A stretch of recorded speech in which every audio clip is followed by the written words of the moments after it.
નમસ્કાર મિત્રો. Module 2 course number 5 સાક્ષરતા એમાં આપ સૌનું હાર્દિક સ્વાગત છે. મિત્રો, આની પહેલાના મોડ્યુલ 1માં કોર્સ નંબર 8માં તમે બધાએ ફાઉન્ડેશનલ લિટરસી અને ન્યુમરસી એનો અભ્યાસ કર્યો. તમે પાયાના વાંચન અને ગણન સાથે સાથે લેખન પણ, એનું મહત્વ પ્રારંભિક વર્ષોમાં કેટલું છે એ સારી રીતે જાણ્યું. હવે આ મોડ્યુલના કોર્સ નંબર 5માં આપણે સાક્ષરતા વિશે વાત કરવા જઈ રહ્યા છીએ. મિત્રો, સાક્ષરતા એવો શબ્દ સંભળાય એટલે એવું થાય કે આમાં વળી નવું શું હશે? સાક્ષર તો અમે સૌ છીએ, તો અહીં શેની વાત કરવાની હશે? જુઓ મિત્રો, જેવી રીતે પ્રારંભિક વર્ષોમાં ફાઉન્ડેશનલ લિટરસી અને ન્યુમરસી એનું મહત્વ આપણે સમજ્યા છીએ, એવી જ રીતે શાળા શિક્ષણમાં એવી કેટલીક અગત્યની સાક્ષરતા છે જેને વિદ્યાર્થીમાં કેળવવી ખૂબ જ મહત્વની છે. આ સાક્ષરતા એટલે ભાષાની સાક્ષરતા, એટલે કે વાંચન સાક્ષરતા, ગણિતમાં આવતી ગાણિતિક સાક્ષરતા, વિજ્ઞાન વિષયમાં આવતી વૈજ્ઞાનિક સાક્ષરતા, અને ટેકનોલોજીનો આ યુગ છે, એમાં ડિજિટલ પ્લેટફોર્મ પર આપણે સૌ ઘણું બધું કામ કરી રહ્યા છીએ, તો એ ડિજિટલ સાક્ષરતા. તો મિત્રો, આ મોડ્યુલ 2માં કોર્સ 5માં આપણે સાક્ષરતા વિશે વાત કરવાના છીએ. તો ચાલો, સૌ તૈયાર છો ને? વાંચન સાક્ષરતાની સૌથી પહેલા આપણે વાત કરવાની છે. મિત્રો, ભાષા એ ખૂબ જ અગત્યનું માધ્યમ છે. એ ચાહે શિક્ષણનું ક્ષેત્ર હોય અથવા કોઈ પણ, ભાષાના માધ્યમ થકી જ આપણે અભિવ્યક્ત થઈએ છીએ.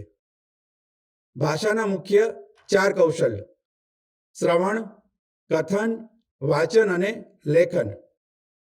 એ જો વિદ્યાર્થીઓમાં સારી રીતે દૃઢ થયેલા હશે તો સમગ્રપણે શિક્ષણની સિદ્ધિનો આધાર એના પર રહેલો ગણાશે. આપણે એક નાનકડું ઉદાહરણ જોઈએ.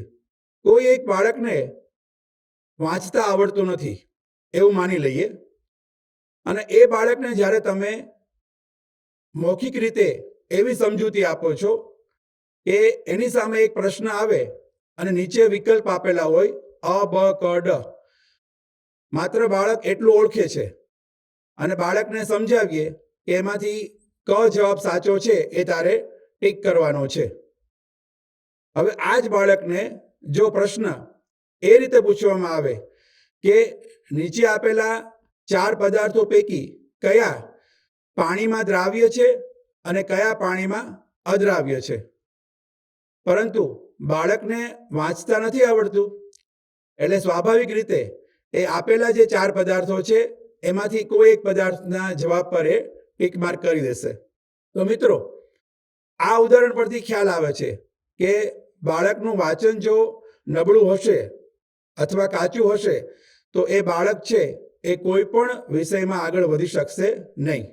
વાંચન કરતા આવડવું એ સૌથી પહેલી જરૂરિયાત છે, અને ત્યારબાદ એ વાંચનના આધારે અર્થગ્રહણ કરવું એ બીજી જરૂરિયાત છે. તો આ બંને જરૂરિયાતોને ધ્યાનમાં રાખી અને વાંચન સાક્ષરતા, જેને આપણે સાદા અર્થમાં વાંચન અર્થગ્રહણ એવું પણ કહી શકીએ, એના વિશે થોડી વાત કરીએ. વાત કરીએ મુજબ કે ભાષા માત્ર એક વિષય જ નથી, પરંતુ સમગ્ર શિક્ષણનો આધાર ભાષા છે, અને બધા વિષયનું જો શિક્ષણ પ્રાપ્ત કરવું હોય તો ભાષાના જે આ કૌશલ્યો છે એના થકી જ થઈ શકે.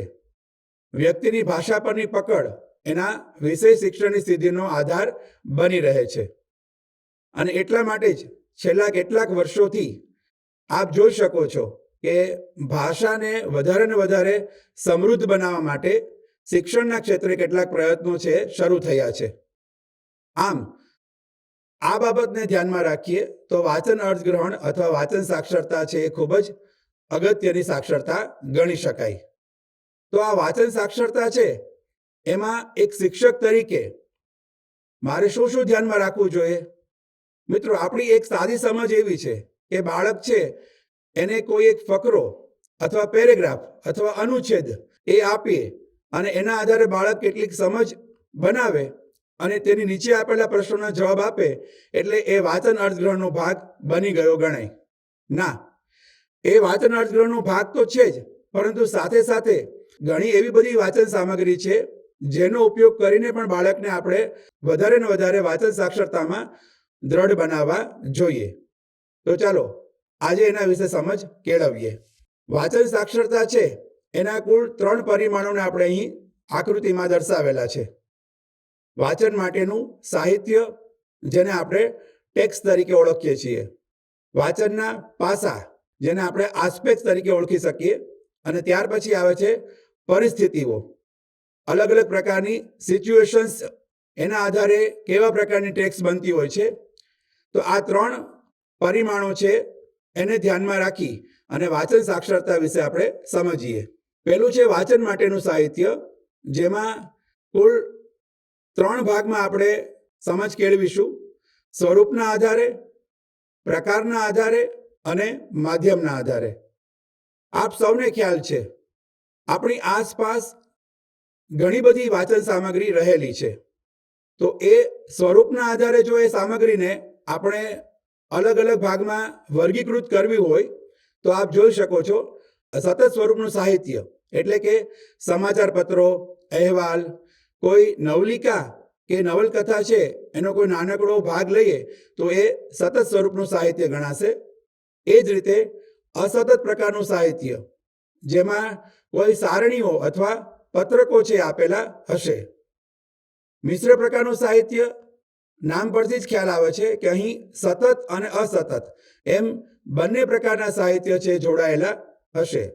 એના ઉદાહરણ તરીકે જોઈએ તો સામયિકમાં છપાયેલ અહેવાલ કે વેબસાઇટ પરની માહિતી.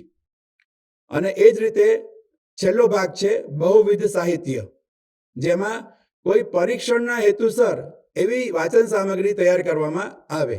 તો આ રીતે સ્વરૂપના આધારે આપણને વાંચન સામગ્રી અલગ અલગ સ્વરૂપમાં જોવા મળે છે.